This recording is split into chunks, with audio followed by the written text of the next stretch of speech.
So, did you have to change your visa from working for an agency to becoming a lodge owner? Yes, so I originally came here on a student visa.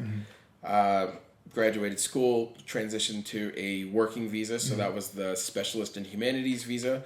That's probably the most common visa that most people are on, and that's a visa that is sponsored by your company, but the visa is not actually tied to that company. Okay, so the company actually submits tax documents to immigration, and they show that yes, we're a real company, yes, we pay this amount in taxes, and yes, we need this employee. Going from that visa, how do you go freelance? How do you decide I'm not going to work for the man anymore?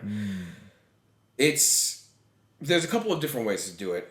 What I decided to do is I'm on a business manager visa. And this is what I would recommend doing because you don't necessarily need a company to be on a business manager visa. And I don't know how deep I should go into this, but you can there's different types of business entities in Japan. The most common with the most large companies is called a Kabushiki Gaisha. It's a KK. That those are the companies that are that you see everywhere, and you don't necessarily. It doesn't have to be a big company, medium size, right? There's another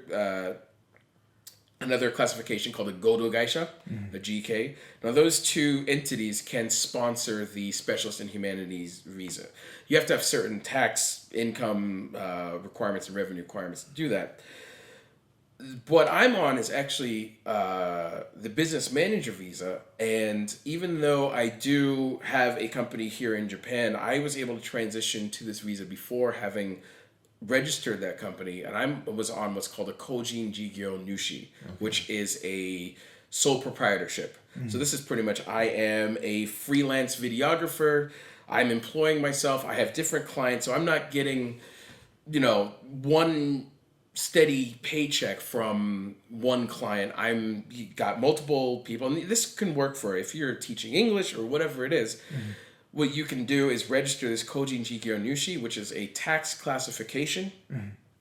You register that at your local tax office. That has to be in the municipality in which you live. And then you're going to start filing your taxes independently.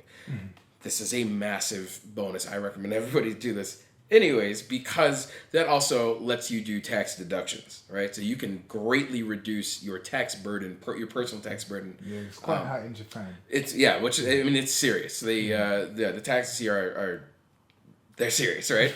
And they're coming at you for the city tax and your health insurance and income tax and all that. But you can vastly reduce that by going as a sole proprietor, and then you keep every receipt. Keep every receipt for anything that you ever buy. Anything you buy, you are trying to help yourself out and you're helping your business. Keep every receipt and deduct that from your income.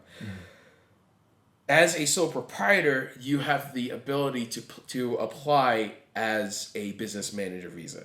There's a couple of misconceptions about the business manager visas. It's written online that you have to show 5 million yen in cash and you have to have one employee under you to get a business manager visa. That is actually not the case. What you need to show to get the management visa is you have to have invested 5 million yen into your business, right? So in this case, that I was able to show that investment through the renovation project that I did and the property purchase with the house.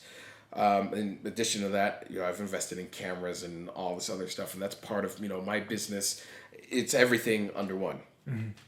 So I was able to show that investment without having registered the Godo Gaisha and without having an employee under me, and I was able to get that business manager visa. Once you get the business manager visa, getting it initially is the hardest part, but you can renew it. Really, all you have to do is just show your revenue, your profit and loss statement for the year, and you can renew pretty easily. So you did the process yourself.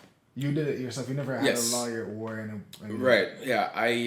I'm not trying to step on anybody's shoes here, but in general, you do not need an immigration lawyer. I've found a lot of the services that are offered by different entities here in Japan are taking advantage of people's inability to read the language, and you can get all of the resources necessary to do anything with your visa directly from immigration. Now, if you want to go through that, like I said, they're taking their pound of flesh, okay? It's going to be painful. You're going to have to, you need some level of Japanese proficiency because not all of this is written in English. Not a lot of it is written in English, actually, right? And that's where an immigration lawyer can help. So if you want to just offshoot that and let somebody else handle that for you, it is a headache, and that's a valuable service that they're offering. But any service that makes it seem as though you wouldn't be able to get the visa without, they have some special line into immigration, that's just a pure falsehood. And yes, if you have intermediate level of Japanese ability, you can sponsor your own visa. Yeah, so find the resources online. There are good immigration attorneys that can help you out, but you absolutely have the ability to do it by yourself. You just need a little bit of the Japanese language ability.